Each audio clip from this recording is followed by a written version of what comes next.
Halo semuanya, perkenalkan namaku Jovika Naomi dari kelas Sosiologi 1. Kali ini aku akan membahas tentang permasalahan sosial akibat pengelompokan sosial. Yang pertama, pengertian. Permasalahan sosial merupakan realitas sosial yang tidak dikehendaki masyarakat karena bertentangan dengan nilai, norma, dan standar sosial yang berlaku dalam masyarakat.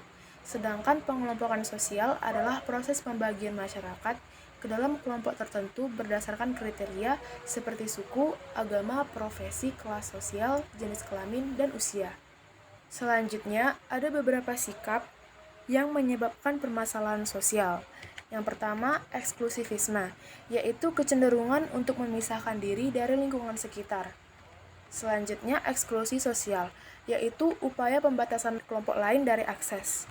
Kemudian, partikularisme, yaitu mengutamakan kepentingan kelompok sendiri. Bentuk permasalahan sosial. Salah satu bentuk permasalahan sosial akibat pengelompokan sosial adalah ketidakadilan. Ketidakadilan adalah tindakan sewenang-wenang menyangkut pembagian hak individu atau kelompok secara tidak proporsional. Ketidakadilan dapat dikatakan sebagai pengingkaran hak. Adapun bentuk-bentuk ketidakadilan sosial yaitu yang pertama, stereotip. Stereotip adalah pemberian sifat tertentu secara subjektif terhadap seseorang berdasarkan kategori kelompoknya. Stereotip merupakan bentuk prasangka berdasarkan kategori jenis kelamin, ras, suku bangsa, dan tampilan komunikasi verbal maupun nonverbal. Stereotip dapat bersifat positif dan negatif.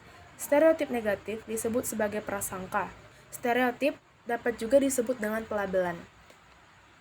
Selanjutnya, marginalisasi. Marginalisasi adalah proses peminggiran dan pembatasan akses terhadap kelompok-kelompok tertentu. Dalam partisipasi publik, kelompok yang mengalami marginalisasi biasanya kelompok masyarakat miskin atau kelas bawah, kelompok masyarakat berkebutuhan khusus atau penyandang disabilitas, masyarakat adat, gelandangan, pengemis, dan pemulung. Marginalisasi mengakibatkan kelompok masyarakat yang terpinggirkan tersebut sering tidak mendapatkan hak-haknya dengan baik karena keterbatasan akses. Selanjutnya, subordinasi. Subordinasi adalah sikap merendahkan peran dan status sosial terhadap identitas sosial tertentu. Sikap tersebut ditunjukkan dengan pembedaan perlakuan atau penomorduaan terhadap identitas sosial tertentu. Pada umumnya, kelompok yang sering mengalami subordinasi yaitu kelompok minoritas yang berada di bawah kekuasaan kelompok mayoritas atau dominan dalam masyarakat. Contoh subordinasi yaitu laki-laki sering ditempatkan pada posisi penting dalam pengambilan keputusan. Bentuk yang keempat yaitu dominasi. Dominasi adalah penguasaan oleh pihak yang kuat terhadap pihak yang lebih lemah. Dominasi antar kelompok terjadi apabila satu kelompok menguasai kelompok yang lain. Dominasi antar kelompok berkaitan dengan penguasaan kelompok mayoritas terhadap kelompok minoritas. Contoh dominasi yaitu kelompok pendatang yang menguasai bidang-bidang industri kelompok pribumi. Nah, ketidakadilan menyebabkan konflik yang mengarah pada perpecahan dalam masyarakat. Oleh karena itu, permasalahan sosial ketidakadilan harus dicarikan solusi agar tercapai keadilan. Beberapa upaya menciptakan keadilan. Yang pertama, mempercepat program pengentasan kemiskinan. Selanjutnya, melaksanakan 17 poin dalam pembangunan berkelanjutan atau Sustainable Development Goals. Kemudian, menjamin setiap warga memiliki hak untuk sejahtera dan pemenuhan hak bagi warga.